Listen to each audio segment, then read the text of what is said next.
Okay, so welcome everybody to Cosmic Connections again. Today we have Kaya with us. Um, Kaya, Kaya's sole purpose is to bring light to the darkest places, and she empowers others to do the same for themselves. As a dark disruptor, she disrupts that which is not of truth and illuminates its shadows to liberate the gift of evolution and expansion in love. A shadow alchemist, she transmutes and integrates shadow into power, fear into love, and dark into light.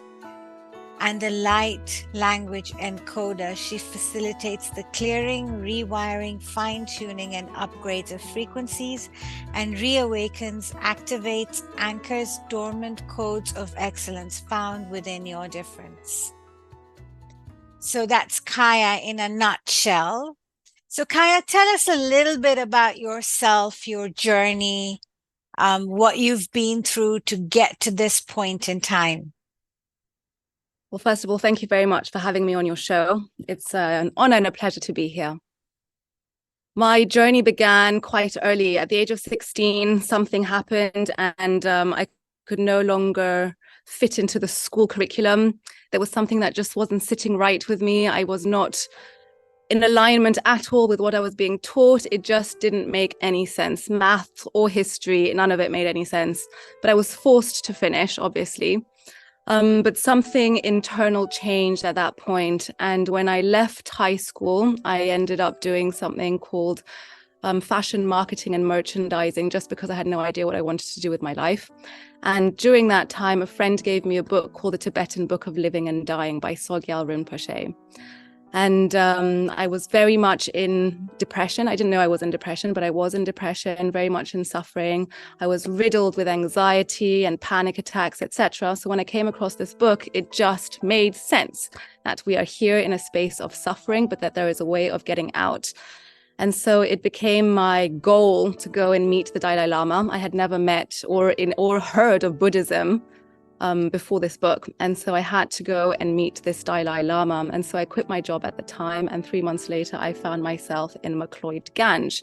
And that is where my meditation began, where I got into yoga, where I met people who were on the same wavelength as me.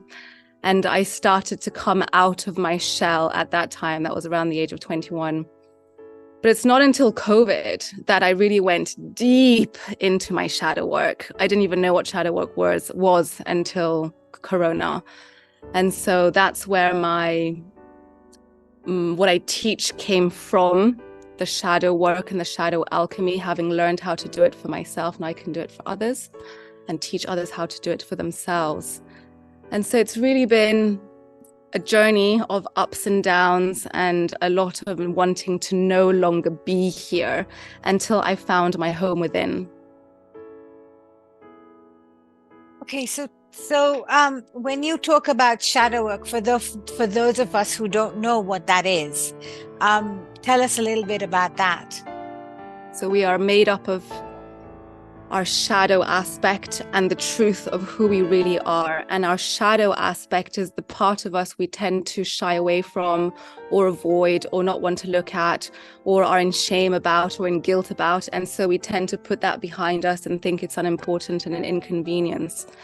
However, to become whole once again and to realign with who we truly are, it is important to integrate this part, to embrace this part of who we are, so that we can fit the two pieces of who we are and really come into balance within ourselves. And so it's deep diving into your wounds, into your own suffering, into the limiting beliefs, into your own conditioning, into your mental patterns, all these things which don't make you happy inherently, which don't bring you joy, which don't bring you peace. Because inherently speaking, we are supposed to be feeling peace. We are supposed to be in love with life. We are supposed to be free in this space. But it's our conditioning, our ego personality, which keeps us fixated in living a certain way, which doesn't bring us any joy. Okay, so when you say deep dive, what do you mean? It's deep questioning. So there are shadow work questions So there's a premise. I teach something called shadow alchemy, where I show you where you are in your victim, where you are in your saboteur, where you are in your prostitute, and where you are in your child. And this is simply the other side of your power, where you are in your warrior, or where you are in your lover, or where you are in your magician, for example. And there are premises and statements and beliefs and conditionings which fit into each of these categories. And I show you how to flip it, how to switch it, how to integrate the shadow so that you can move into its power. And so this comes with questioning. It also comes with quantum works. We go into deep meditation, and we'll go into the wounding, into the imprints, into the pain points, and release that through the clearings, through the encodings, through the DNA, through the quantum field, until we come back into that balance. Okay, wonderful. So tell us a little bit about your the work that you do. I've seen you do something called Africa Rising or something like that. Africa Rising. I've termed Africa Rising the work which I'm bringing out simply because I'm in Africa. Africa is where the biggest changes have occurred within me. It's where I do truly feel at home. And so my path is to give back also to Africa. I'm both half and white, so I've had a lot of work and ancestral trauma and ancestral stuff to work within myself to come into that balance. And now I want to do the same for others. And it is just my terminology, my definition of what it means to embrace your own difference. And it is only in embracing your own difference and loving your own difference, seeing your uniqueness for the beauty that it brings to the world, that only you can show up in that way. Only you can bring your gifts out to the world. And that is what I'm coining your codes of excellence. These are dormant codes which you can switch on from inside of you, which then bring out your true soul purpose, what you're here to do within the cosmic plan, not within the matrix grid. Okay, expound on that a little bit. So a lot of people don't understand what the matrix grid is. So tell us a little bit more about that. So my understanding of the matrix is the conditioned patterns and the programming which are ingrained into us within society. For example, the financial market or politics or schooling. This is man-made. It's not divinely made. It's not godly made. It's not given to us by source. Men and women, man, has created these systems, and these systems are not inherently true to who we are in our true nature of divinity. They actually go against who we are. And so we find ourselves in conflict, we find ourselves repressed, we find ourselves suppressing who we really are out of fear of not fitting into these systems, which are actually not even made for us. And so these systems are what I'm calling the matrix, and that we are here to step out of these systems. We're here to recognize these systems for what they are. They're here to imprison our divinity. They're here to keep us small. And if we really want to rise, if we really want to become who we are here to be, we've got to step out of that paradigm and into the unknown. For now, it's the unknown because we don't know anything better. But that unknown is a space. It's a new internal space that we create within ourselves once we have the courage to step out of that system. Yeah, so my understanding of it is very similar, but one of the biggest things that I learned is that while these systems are created to control humanity in some way, there are a lot of people now awakening to this fact. But what's happening now is we're seeing a breakdown of these systems. But more importantly, we're also seeing a birthing of new systems that are created with the intention of empowering people. And I find that's very heartening in some ways. What do you think? Totally. And in that space, within that framework of thought you've just said, we can look at the shadow. So the shadow being those systems which keeps us in control as a gift. Because once we can see them for what they are actually there to liberate us. We feel so constricted within these systems that something needs to give. Yeah. And it's thanks to these systems that we find that courage and that we can see differently so that we can break out of them. So again, it's that integration. It's seeing the light within the darkness. Yeah. Yeah, it's I guess it's the alchemy of switching really from the darkness to the light. One of the things that I've learned from A Course in Miracles is that we have to learn to be grateful for the challenges that we face, because they bring out our belief systems. So when we see something happening and we have a strong reaction to it, it's not because of the event itself, it's because of our belief system. And then we can do, like you said, a deep dive into that belief system and see what is it that is triggering me so much? What is the belief system, or what is the event that has triggered this, and why has it triggered it? And I think when you're patient enough, those answers will come to you.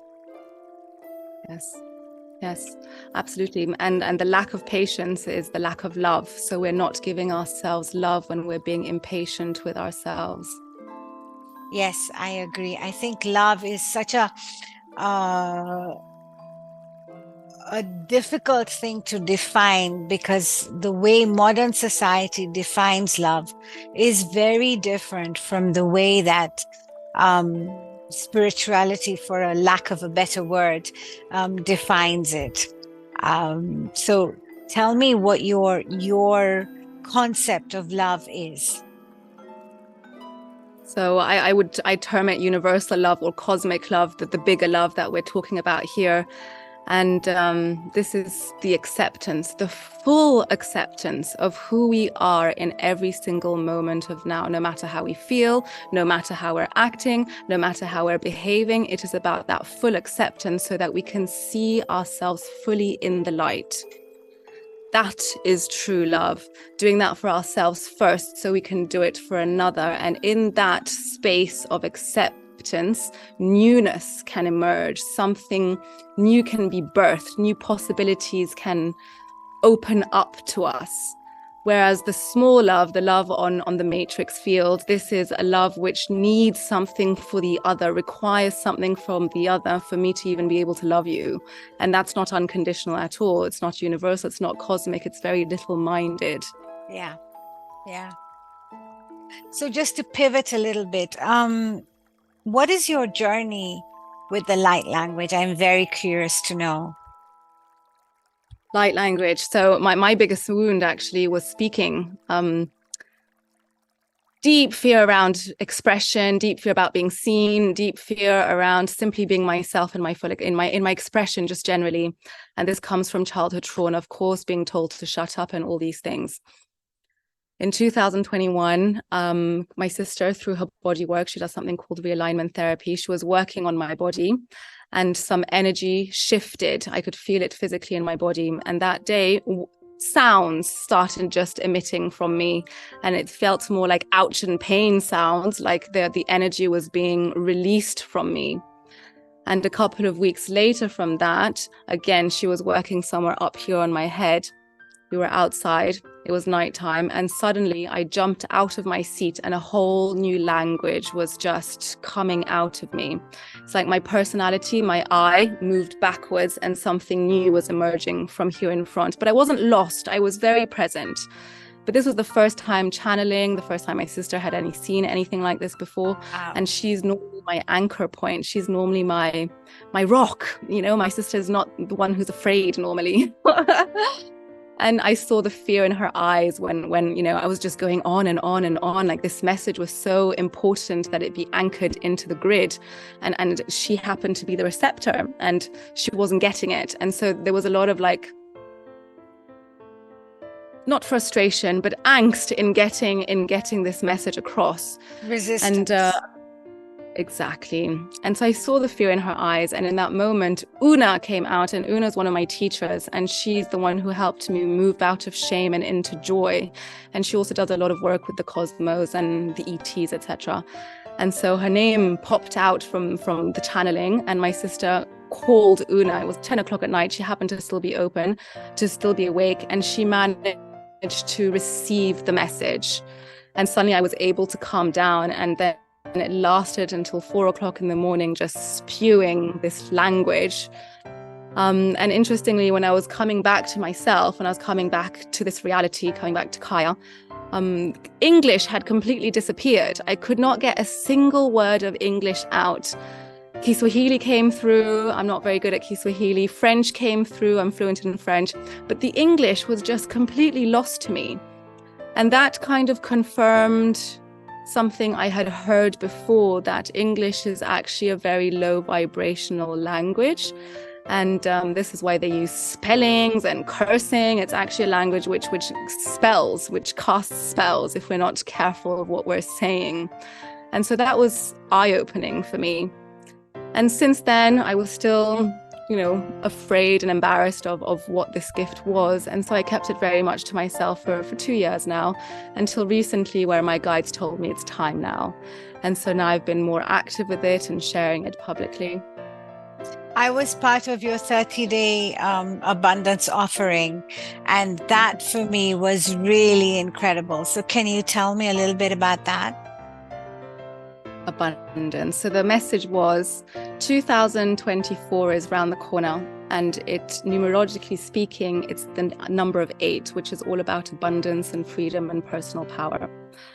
And so the best way, according to my guides, for me to come out of my shell and to show up in the fullness of who I am was to do something around abundance, especially that it's high time we move out of this scarcity mindset, high time.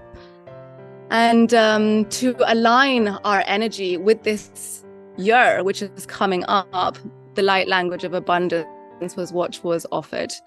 And it was as much something for me as it was for those who are receiving. Thank you very much for being part of the group, because I learned so much about myself. I saw where I was in resistance. I saw where I wasn't showing up fully in the way that I wanted to. And there was so much learning. So I'm so grateful for it, just as much as for those who were a part of it.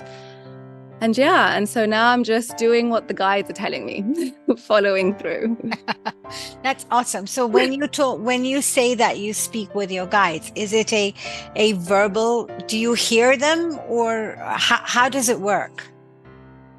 It's a sensed feeling. I don't hear them in language. It's like an intuitive hit, and then reality will confirm my impression of that message, and then I'll know, okay, this is the direction, and then the confirmations will just keep coming with the synchronicities. So can you give me an example? The reason I ask is because a lot of people are already in touch with their guides, but they don't really know it. And this is a good way to get people to understand what it means to be in touch with your guides. So your guides can be your higher self. It can be sourced directly. It doesn't have to be. It depends on how you're perceiving your guides. Are you working with the angels? Are you working with fairies? Are you working with dragons? My guides are my higher self and source. That's what I call my guides. I don't work with any external beings, so to speak, though I know they are very present, but they're not the ones that I interact with directly. And so it's about trusting your intuition. The most important is about trusting your intuition, because your intuition is that direct connection with your higher self, with source, or with your guides. And so that communication, that channel, needs to be opened enough so that you can hear it. And how do you do that? Is by meditating, perhaps, or doing whatever you need to do to clear your mind and to hear. And hearing can come as an impression. It can come as a hit of intuition. It can come clairaudiently. I know people can hear properly like that. It can come visually. You might have a symbol that comes in through your eye, and you'll know what that symbol is telling you, what that symbol means to you. It's a very internal and personal process. But the most important is the trusting. Yes, agreed. Okay. Wonderful. So tell us a little bit more about this light language. I'm really interested. So does it have a particular source, so to speak? Like a lot of people that I've heard will channel specifically the Pleiadians or beings from Sirius, or is there a particular galactic family that you are in connection with, or what is it exactly? So the light language are frequencies and vibrations, which comes as symbols, which comes in movement, which can come as song, which can come through as written format. It can also come through as dance. It can come through your music, anything which is high vibrational, really, it can come through. Now, what I have understood is the format that you're talking about, and that we're becoming more and more aware that is happening in the world, is it's a new spiritual technology which is coming in to assist with the awakening, to assist with the healing and the transformation, because what it does is it bypasses the thinking mind. And it's the thinking mind that keeps us trapped within our own opinions and within our own belief systems. And again, it comes with trusting and surrendering. And so as we're moving into this more feminine qualities, because the feminine has been completely negated for such a long time, now the feminine aspect is reawakening. And the feminine is all about surrender. It's all about yielding. It's all about trusting. It's all about loving and acceptance and compassion. And so this frequency is tapped in directly to that frequency of love, the universal love, the larger love. And so whatever is coming through the channeler, the person, is rooted in love. And so whatever the other person is experiencing is exactly what is meant for them, because we're working on a holographic and multi-dimensional field. So that's why some can pick up the Pleiadians, others are picking up Arcturians, others are picking up Sirians. But the source of it is source, the place that all comes from. Yeah. And some will work with dragons, others work with fairies. And I feel that those are their most prominent guides. And to answer your questions, I'm more in tune with the Syrians and the Andromedans than any of the others, though I can also read the energy of the Arcturians and the Pleiadians when they come through. But I don't focus so much on that. What I do focus on is those that are going to be receiving. And so it works a bit like an echolocation. So what is spoken is actually what the person, the one receiving, is needing to hear. And then it's a give and take. It's echoing back from the other person so that the channeler knows what needs to be expressed for the highest good of that person. So it's like an echolocation, like the dolphins. And the dolphins, interestingly, are part of the Yes. Syrians. Yes. Yeah. Yes. And so that was fascinating also to understand for myself, because I'm always learning. It's not I have all the answers all at once. No, it's I'm learning as I go, and I'm tapping into new things as I go. Yeah, I've heard it said that the best way to learn is to teach. Yeah, It's absolutely. it's such an oxymoron almost, but I have found it to be very true. Even Yes. within my own life, that really I understand more when I start to teach people. Yes. So And yeah, sorry, go on. you mentioned oxymoron. It's I talk a lot about paradoxes, and when you're able to hold the paradoxes in your mind, is now that you've mastered a new level of your soul. It's not either or anymore. It's both Yeah. and. Yes. Together. Yes. And I think that in our society, especially, we're so used to seeing everything as black and white. So this mentality of, if you're not with me, you're against me, kind of thing, right? And I find actually that is now changing. It's a slow process, yes, but it is changing. I mean, people are beginning to see that actually there is a way to integrate everything, and that you have a choice. It doesn't have to be for or against. you can take the best parts of each and integrate them within yourself. And I find that really beautiful because it answers so many of our bigger conflict issues in the world. I don't know how long it's going to take to resolve all of the conflicts, and maybe it won't even happen in my lifetime, but at least the process is beginning. Yes, it is beginning.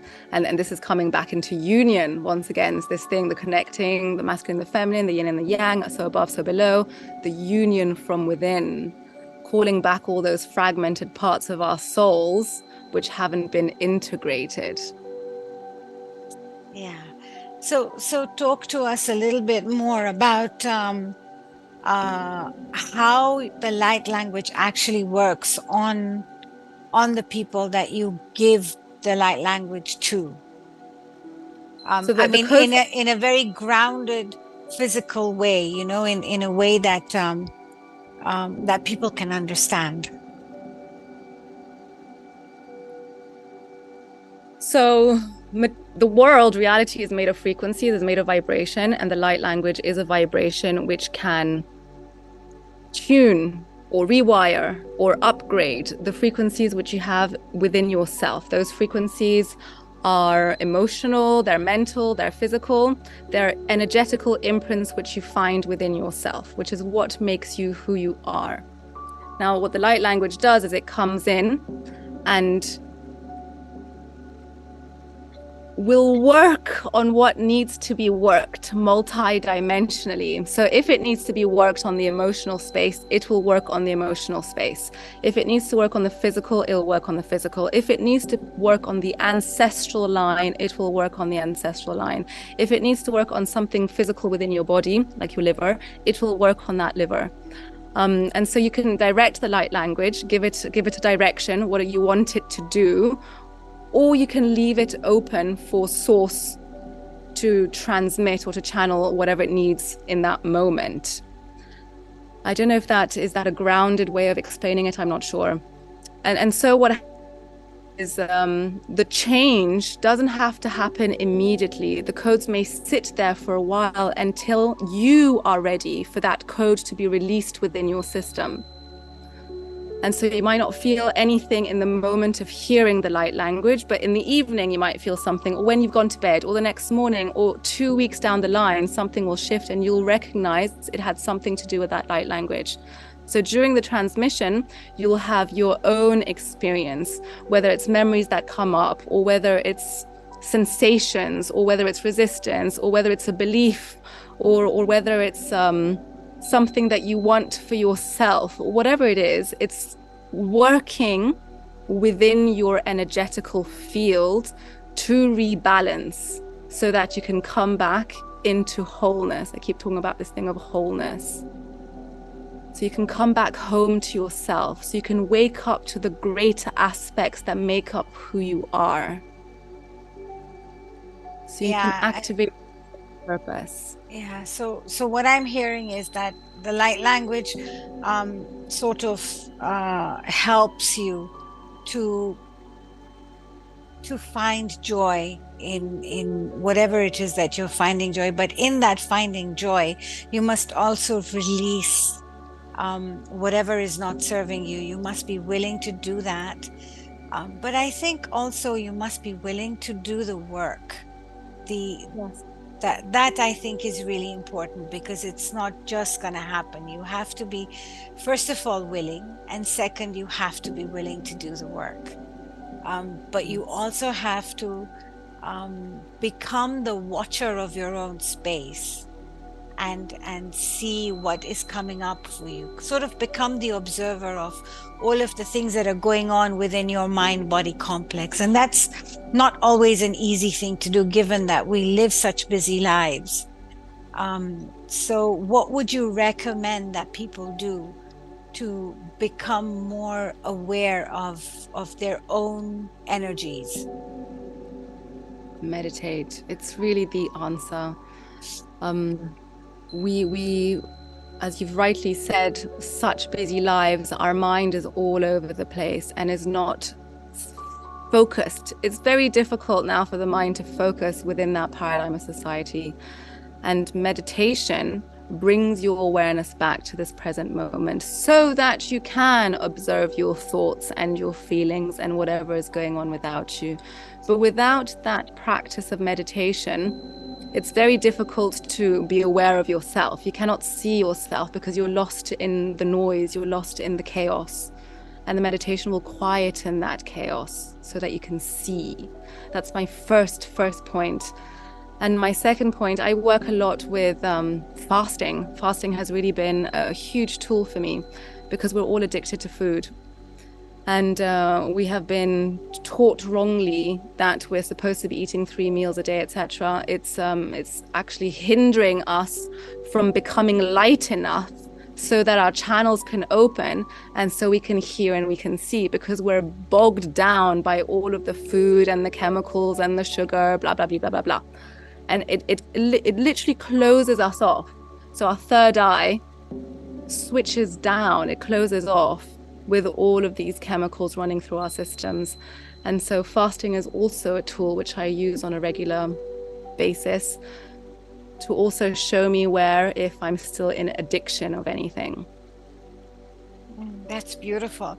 So coming back to meditation, I've come across a lot of people who tell me that they simply cannot meditate. It's just not possible for them. What do you say to them?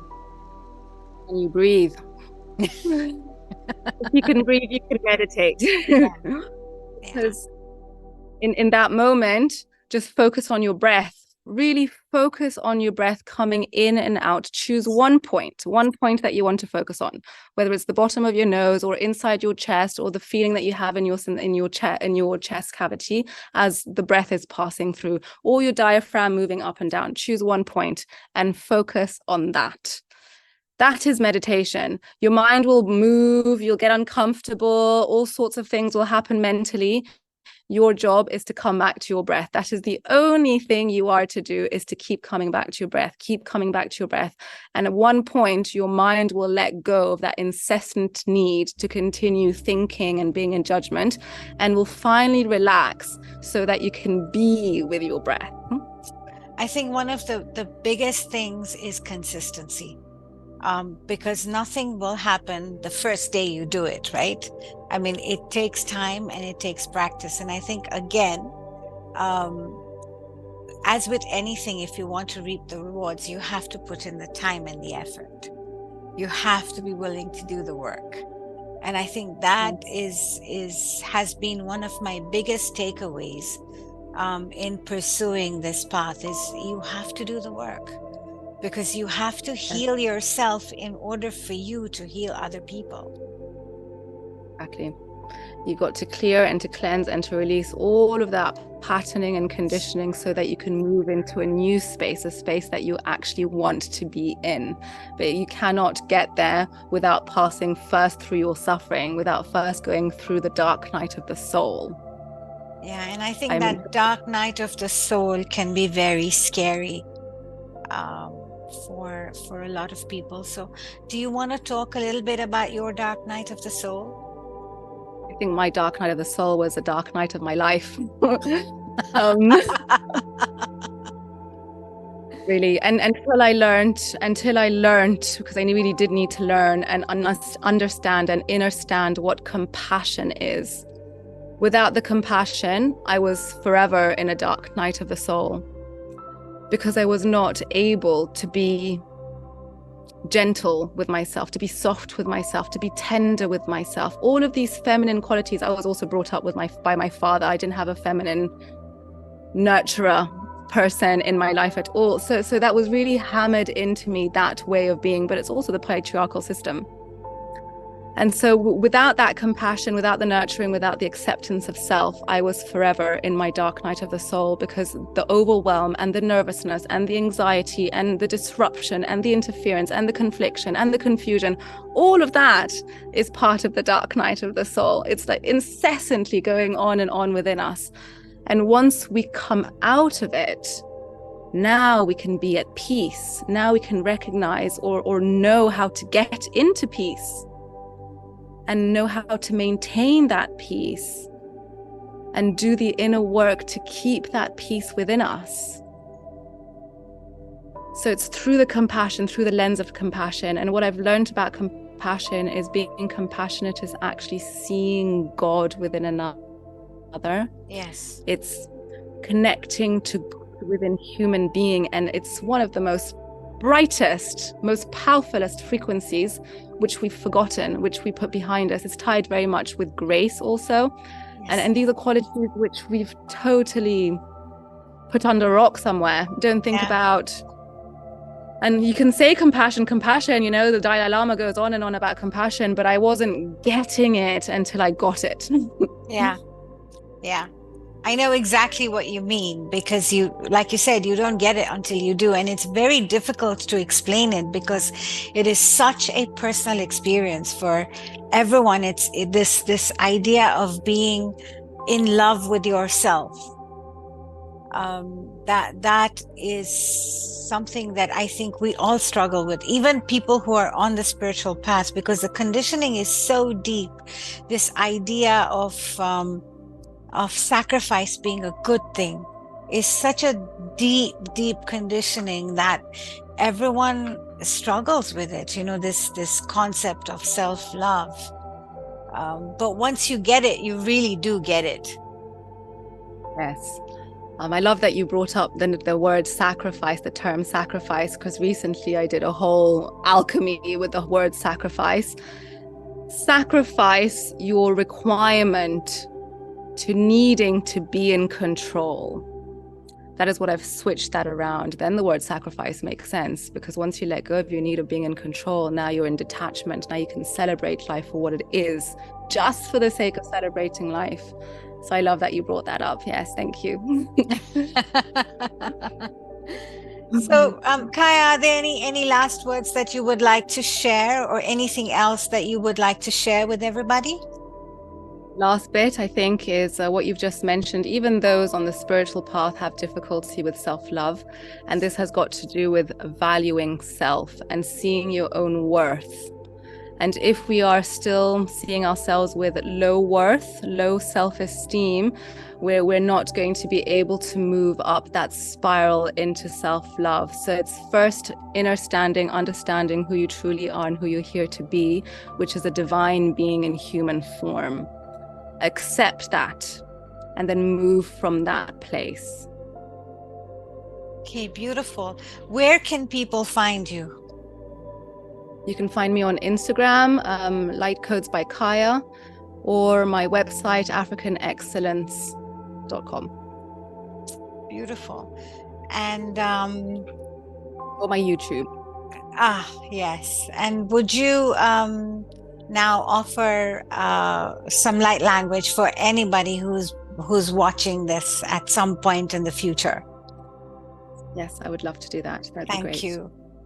I'm going to take a bit of water.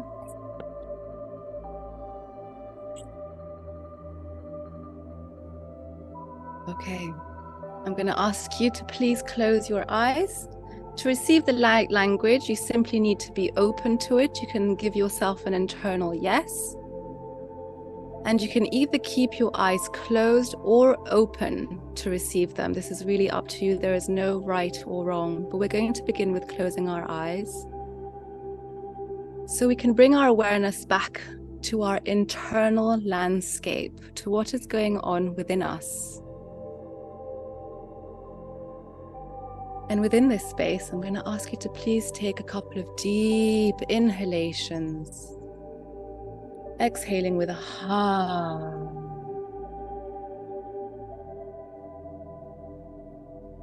Really allowing your breath to anchor you into this space and time, into this present moment. And allowing it to quieten your mind.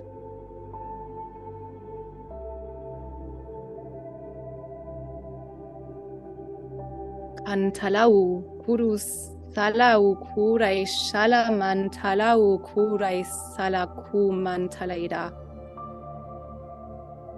Kulai shamanalau ku mantalaida kala kunturu surumai shalakaraki. kalairao, kalairao, ro salamana irao, lai saman talaira shantara kuman talaira. Malairao, sun turu kuman talai shantalaira karasi. Turu turu tu man talairam. Halaira su malai shantala karai santala ukurai santala ki. Mantalai, rush, tun turu kuru santalairam. Kuru sailai.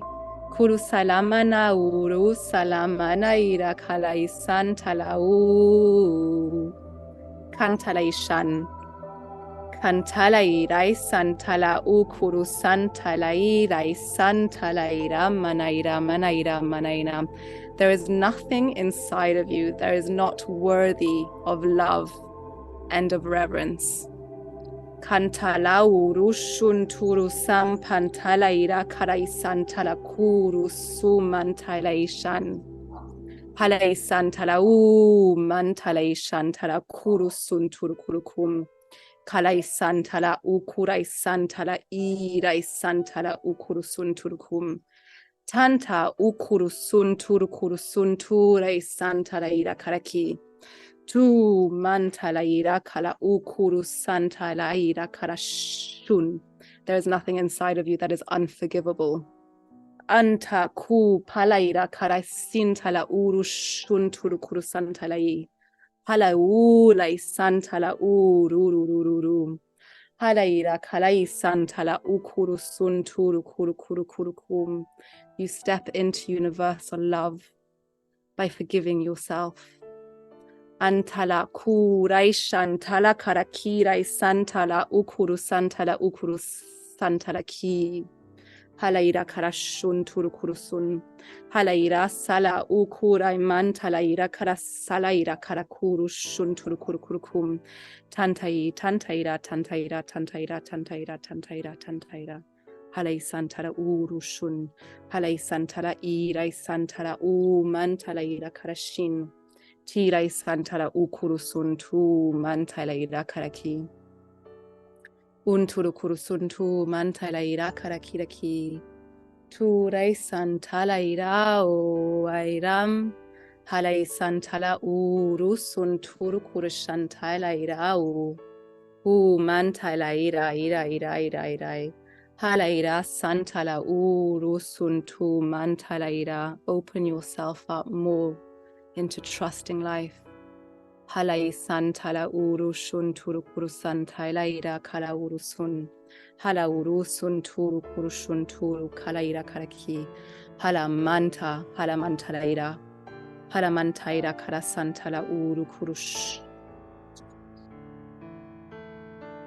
Tintiriki talaisan. Talaisan tala malaira karaki. Halai santala uru kuru turu. Your inner freedom is found through the acceptance of the entirety of who you are. Tala ukuru santalaira karaki. Puru sunturu kuru santalaira karaki. Purai santala aira karash.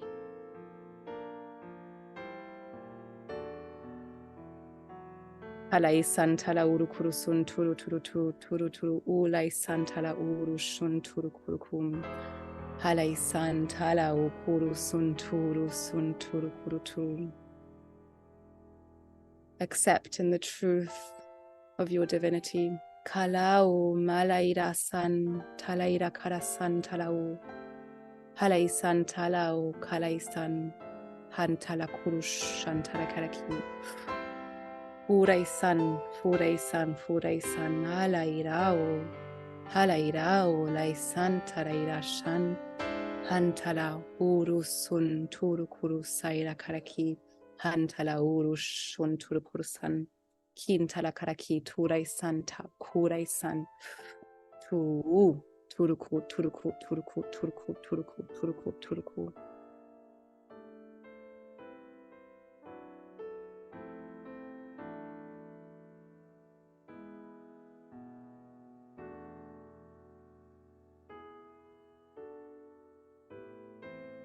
That was beautiful. My whole body was buzzing, and I'm sure that the whoever listens to this will have amazing experiences. Thank you. I've also got the goosebumps. So yes, I feel it for the collective. Yeah, it's pretty awesome. So thank you, Kaya, so much for being with us today. And hopefully we'll have you back again very soon. Love that. Thank you very much for having me.